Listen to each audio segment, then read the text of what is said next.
RealAgriculture.com's coverage of Canada's Outdoor Farm Show is brought to you by Becker Underwood, Pride Seeds, and C&M Seeds. We're here too on RealAgriculture.com. We're at Canada's Outdoor Farm Show. We're joined right now by Brad Adams. He is from Saturn Power. Welcome today, Brad. How's it going, everyone? Okay, Brad, there's a whole section of the show here dedicated to solar energy. Obviously, in Ontario, there's a lot of interest in solar power on farms. Why is there such an interest?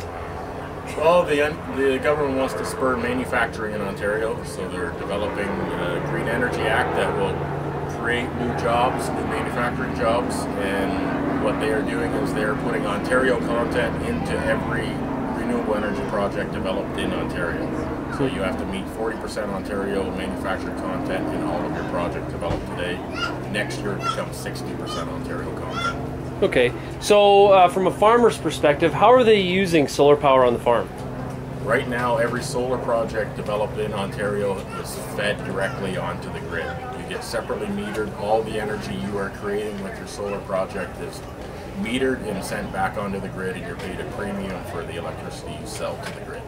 Okay, so it's not necessarily, a lot of guys aren't using it to, say, power their shop. Not necessarily. I mean, you're being paid a premium for that hydro, so you want to sell all of that energy back to the grid because you can buy it at a cheaper rate back from the utility. Okay, from what I remember, there was a bit of a controversy about that. There was a changing in the rates that farmers were being paid. Is that all kind of sorted out now?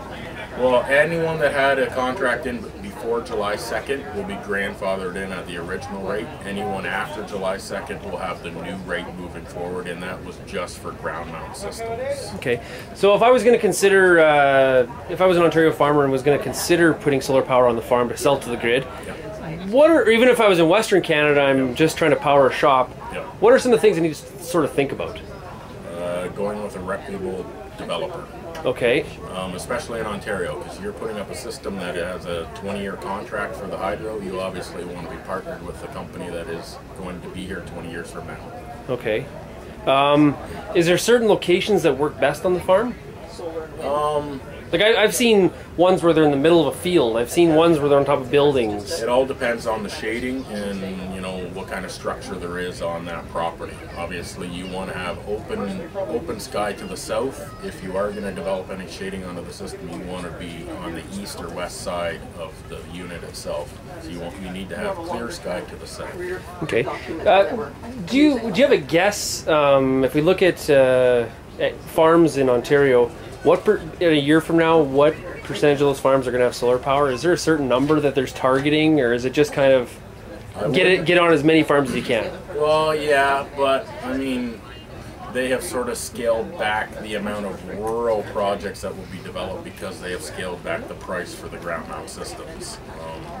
They need the power in the urban centers, so they are favoring those systems, which are the rooftop systems. So it's hard to predict.